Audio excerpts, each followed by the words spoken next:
अदालत क्या इस बात का फैसला करेगी कि यहाँ पर राम का जन्म हुआ था कि नहीं हुआ था? ये कहानी नहीं, सच्चाई है। सालों दर साल चले संघर्ष की, अटूट विश्वास की और समृद्ध सांस्कृतिक पुनर्निर्माण की।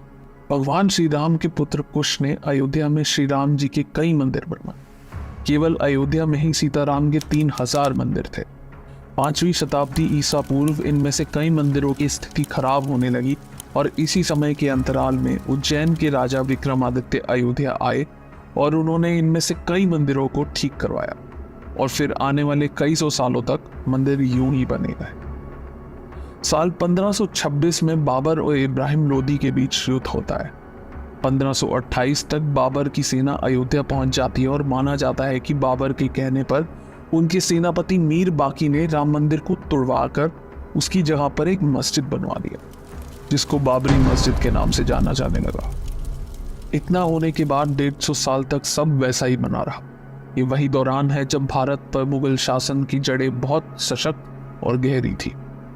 बाबरी मस्जिद बनने के तकरीबन 190 सालों बाद साल 1717 में राजा जय सिंह द्वितीय, जिनके मुगल संबंध भी ठीक थे और जिन्हें हिंदुओं और अयोध्या के मायने पता थे, वो कोशिश करते हैं कि मस्जिद और उसके आसपास वाली जगह उनको मिल जाए, मगर सब असफल रहता है। लेकिन वह मस्जिद के पास ही एक राम चबूतरा बनवा देते हैं जहाँ हिंदू पूजा और अर्चना कर सकें। ज्योग्राफर जोसेफ थेलर ने भी अपनी रिपोर्ट में राम चबूतरा होने की बात बताई है। ये वही समय था जब मुसलमान मस्जिद के अंदर नमाज पढ़ते थे और हिंदू बाहर राम चबूतरे पर पूजा किया करते थे। मंदिर गिराए जाने के 250 साल बाद भी हिंदू इस बात को भुला ना पाए थे कि जिस जगह राम जन्म स्थान था, अब वहां मंदिर नहीं बल्कि एक मस्जिद है। साल 1813 में पहली बार हिंदू संगठनों ने यह दावा किया कि बाबर ने 1528 में श्री राम जी का मंदिर ध्वस्त किया और उस जगह पर एक मस्जिद बनवाई थी। और इस दावे ने देश की सांस्कृतिक और राजनीतिक परिप्रेक्ष्य में अनेक महत्वपूर्ण सवाल सामने खड़े कर दिए। कई अंग्रेज अधिकारियों ने भी मस्जिद में हिंदू मंदिर जैसी कलाकृतियों के मिलने का जिक्र किया था। साल 1838 में मॉन्टगोमेरी मार्टिन ने एक रिपोर्ट दी जिसमें यह बताया गया कि मस्जिद में जो पिलर्स हैं वो मंदिर से ही लिए गए हैं। रिपोर्ट सामने आने के बाद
थे।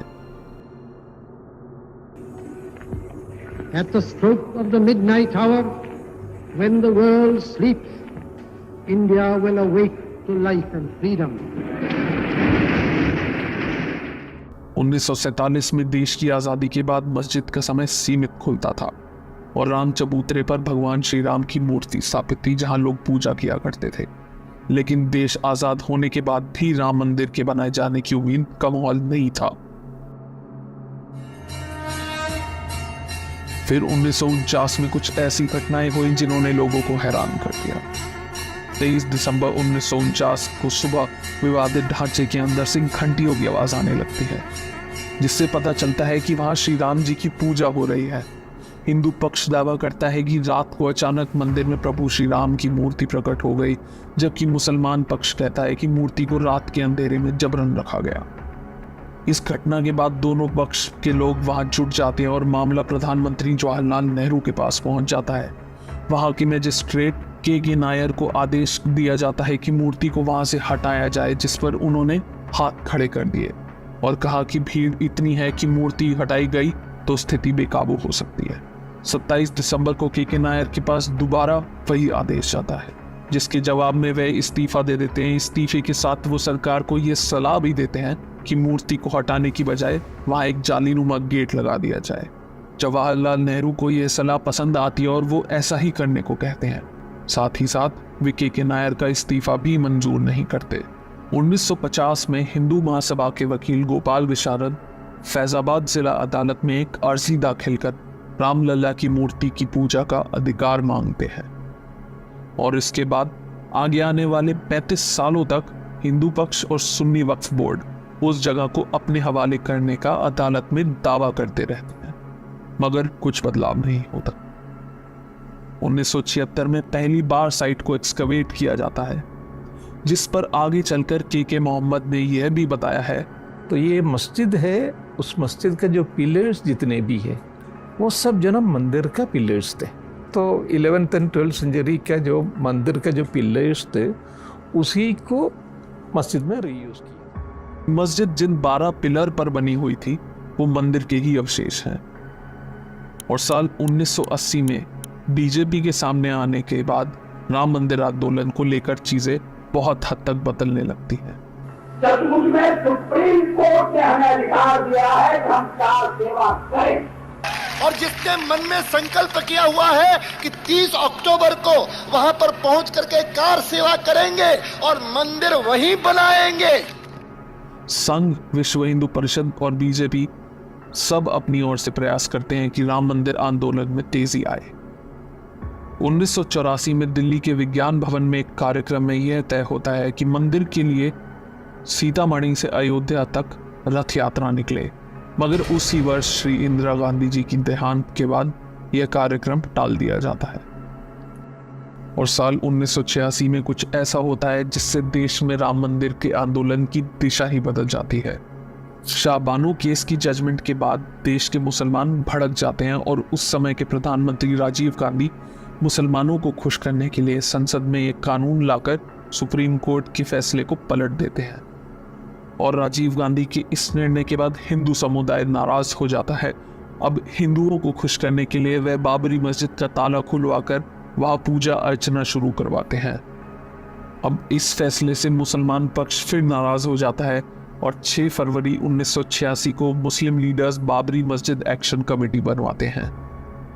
1989 में राजीव गांधी ने विश्व हिंदू परिषद को विवादित ढांचे के पास शिलान्यास करने की अनुमति दी। 1990 की शुरुआत में द्वारका पीठ के शंकराचार्य स्वरूपानंद सरस्वती को उनके समर्थकों के साथ उत्तर प्रदेश में मुलायम सिंह यादव की सरकार द्वारा अरेस्ट कर लिया जाता है।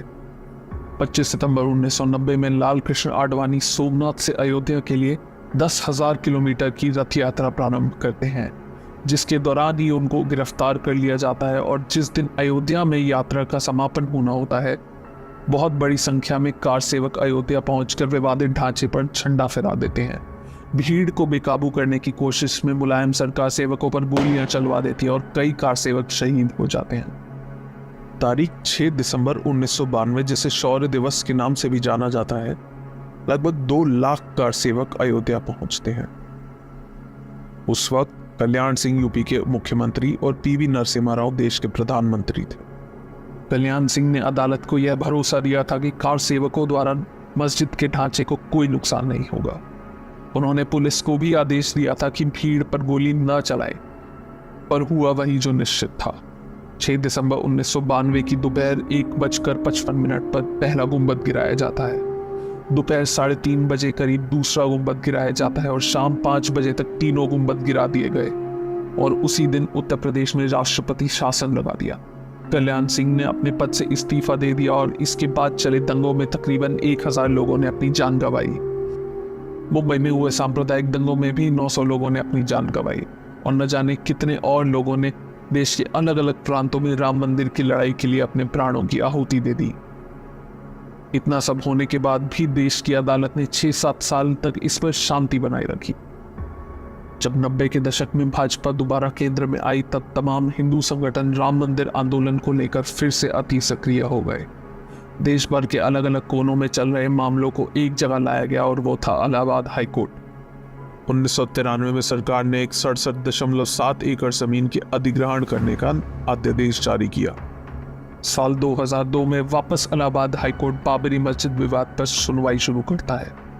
2003 में आर्कियोलॉजिकल सर्वे ऑफ इंडिया को इस मामले की जांच करने कहा जाता है। एएसआई ने अपनी रिपोर्ट में यह साफ कर दिया कि जिस जगह विवादित ढांचा था उसके नीचे मिले 10वीं शताब्दी के मंदिर की अवशेष से यह साबित होता है कि वहां पहले एक मंदिर था।